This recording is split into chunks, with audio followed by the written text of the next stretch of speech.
Hello everyone, this is Karthik Mesurya. Hope you are all good and safe and enjoying the e-learning. Today we will gonna look a new chapter of the maths, which is chapter number 4, simple equation of class 7. Let us have a look a new beginning of the chapter, simple equation. So first of all, I would like to introduce about equation. So what is equation? In an equation there is always an equality sign. We can see here the symbol of equality, right? We already familiar with this sign. This is the sign of equal. The equality sign shows that the value of the expression to the left of the sign is equal to the value of the expression to the right side of the sign. ये जो हमारी equality sign है वो क्या दिखाती है कि हमारा जो इक्वालिटी साइन है उसके लेफ्ट साइड के ऊपर जो एक्सप्रेशन है उसकी वैल्यू और इक्वल की साइन के राइट साइड पे जो एक्सप्रेशन है उसकी वैल्यू दोनों इक्वल है, right? A statement of equality like 6x plus x is equal to 11 which contains an unknown quantity is called an equation. यानी कि हमारे पास एक स्टेटमेंट है 6x plus x is equal to 11 जिसके अंदर इक्वल टू की sign यहाँ पे मौजूद है, राइट? तो यहाँ पे अननोन क्वांटिटी कंसिस्ट करता हुआ जो स्टेटमेंट है उसको हम बोलेंगे इक्वेशन, राइट? क्योंकि यहाँ पे जो x वेरिएबल है उसकी वैल्यू हमें मालूम नहीं है. Okay, any equation consist of left side and equal sign and a right side. कोई भी इक्वेशन हो जिसके अंदर तीन चीज़ें होती है, लेफ्ट साइड, इक्वल टू की साइन और राइट साइड. इन तीनों से मिलकर एक इक्वेशन बनता है. तो यहाँ पे मैं दिखा सकता हूँ आपको, left side is equal to right side. यहाँ पे तीनों चीज़ें आ गई, लेफ्ट साइड भी आ गई, इक्वल टू की साइन भी आ गई और राइट साइड भी आ गई, राइट? तो हम इसको इक्वेशन बोल सकते हैं. फॉर एग्जांपल यहाँ पे मैंने लिया है लेफ्ट साइड पे 4x plus 5 is equal to 65. तो ये इसको हम बोल सकते हैं equation. Okay, now what we know, यानी कि हमने प्रीवियस क्लासेस में अब तक कितना पढ़ा है, कितना सीखा है, ये हम फिर से रिकॉल करेंगे. So let us recall what we learn about equation in class 6. An equation is a condition on a variable. In equation 4x plus 5 is equal to 65, the variable is x. तो यहाँ पे जो हमारे पास equation है उसमें क्या होता है, वेरिएबल. और ये वेरिएबल हमारा जो इक्वेशन है 4x plus 5 is equal to 65, उसमें वेरिएबल कौन सा है, x, right? A variable takes on a different numerical values, its value is not fixed. यहाँ पे हम डिफरेंट न्यूमेरिकल वैल्यू होती है वेरिएबल की और इसकी वैल्यू फिक्स नहीं होती है. A variable are denoted usually by different letters of alphabet such as x y z p q etcetera, right? यानी कि हमारे जो वेरिएबल होते हैं वो कैसे लिखे जाते हैं, डिफरेंट लेटर्स ऑफ अल्फ़ाबेट्स के द्वारा. जैसे कि हमारे जो ABCD है उसके कोई भी अल्फ़ाबेट का जो लेटर है हम उसको वेरिएबल के तौर पर ले सकते हैं. जैसे कि x y z p q c d m n, कोई भी हम ऐसा वेरिएबल ले सकते हैं. From variables we form expression.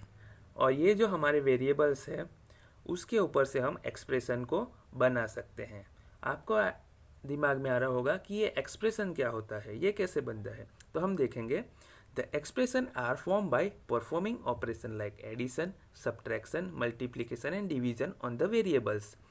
यानी कि ये जो एक्सप्रेशन है वो हमारे जो वेरिएबल है उनके ऊपर कुछ ऑपरेशन का मतलब ये नहीं है कि जो डॉक्टर लोग करते हैं. हम मैथ्स के जो सब्जेक्ट है उसमें ऑपरेशन किसको बोलते हैं, जैसे कि हम एडिशन करते हैं, सब्ट्रैक्शन करते हैं, मल्टीप्लिकेशन, डिवीज़न करते हैं. तो ये सब जो प्रक्रिया हम करते हैं उसको हम मैथ्स में ऑपरेशन बोलते हैं. तो इन वेरिएबल जो है हमारे उनके ऊपर ये हम ऑपरेशन परफॉर्म करते हैं और उनके ऊपर से हम एक्सप्रेशन फॉर्म करते हैं. Okay, so from x we form the expression 4x plus 5। तो हमारे पास जो वेरिएबल था x, उसके ऊपर से हमने एक्सप्रेशन 4x प्लस 5 को जनरेट किया या फॉर्म किया। ओके, कैसे? So for this first we multiplied x by 4 and then added 5 to the product.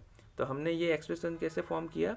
सबसे पहले हमने x को 4 के साथ मल्टीप्लाई किया और उसकी जो प्रोडक्ट होगी उसके अंदर हमने 5 को ऐड किया, तो ये हमारा 4x प्लस 5 एक्सप्रेशन फॉर्म हो गया। तो हमारे पास सिर्फ एक वेरिएबल था, वेरिएबल के साथ हमने कुछ ऑपरेशन परफॉर्म किए जैसे कि मल्टीप्लिकेशन और एडिशन, और उसके ऊपर से हमने पूरा एक्सप्रेशन फॉर्म किया। तो वेरिएबल पर से हमने एक्सप्रेशन भी फॉर्म करना सीख लिया, तो ये हमारा एक्सप्रेशन बन गया 4x plus 5। The value of an expression thus formed depends upon the chosen value of the variable. यहाँ पे जो हमने एक्सप्रेशन फॉर्म किया है उसकी वैल्यू किसके ऊपर डिपेंड्स करती है? तो इसकी वैल्यू हम जो हमारा वेरिएबल है x, उसकी जो वैल्यू होगी उसके ऊपर डिपेंड करेगा। जैसे कि मैं आपको दिखा रहा हूँ, when we take x is equal to 1, so 4x plus 5 is equal to, यहाँ पे हम x की जगह पे क्या लिखेंगे? 1, क्योंकि x की जगह पे हमने क्या वैल्यू ली है? 1। सो 4 into 1 plus 5, so 4 into 1 4, 4 plus 5 9, यानी कि हमारी जो एक्सप्रेशन था 4x प्लस 5 उसकी वैल्यू आ गई हमारी 9। तो हम ऐसा लिख सकते हैं 4x plus 5 is equal to 9। Okay, अगर हम x जो वेरिएबल है उसकी वैल्यू चेंज करते हैं, 1 की जगह 5 लेते हैं, right? So 4x plus 5 is equal to, x की जगह पे अब क्या लिखेंगे हम? 5। So 4 into 5 plus 5, 4 into 5 20, 20 plus 5 25, यानी कि फिर से एक्सप्रेशन की वैल्यू चेंज हो गई। इट मीन्स जो हमारा एक्सप्रेशन है उसकी जो वैल्यू होगी वो हमारे वेरिएबल की जो वैल्यू है उसके ऊपर डिपेंड करती है। समझ में आया सबको? जैसे भी हम वेरिएबल की वैल्यू चेंज करेंगे तो हमारे पूरा एक्सप्रेशन की वैल्यू चेंज हो जाएगी। Okay, here we have one note, that is if there is some sign other than the equality sign between the LHS and RHS, it is not an equation। अगर left hand side और right hand side इन दोनों के बीच में अगर equality sign के अलावा कोई दूसरी साइन है तो हम उसको इक्वेशन नहीं मानेंगे, उसको हम इक्वेशन नहीं कह सकते। जैसे कि हमारे पास यहाँ पे है 4x प्लस 5 ग्रेटर देन 65 और 4x प्लस 5 लेस देन 65। तो यहाँ पे जो लेफ्ट हैंड साइड है और राइट हैंड साइड है उसके बीच क्या कौन सी साइन है? ग्रेटर देन की, और यहाँ पे कौन सी है? लेस देन की। यहाँ पे इक्वालिटी की साइन नहीं है तो हम इसको इक्वेशन नहीं बोल सकते। यानी कि कोई भी स्टेटमेंट हो लेफ्ट हैंड साइड और राइट हैंड साइड उन दोनों के बीच में इक्वालिटी की साइन ना हो तो हम उसको इक्वेशन नहीं बोल सकते। जब इक्वालिटी साइन यहाँ पे प्रेजेंट होती तभी हम इसको इक्वेशन बोल सकते हैं।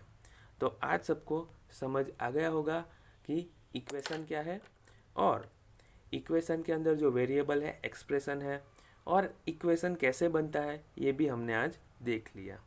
तो बेसिकली हमने जो बेस था इस चैप्टर का वो यहाँ पे क्लियर किया है। Okay, thank you.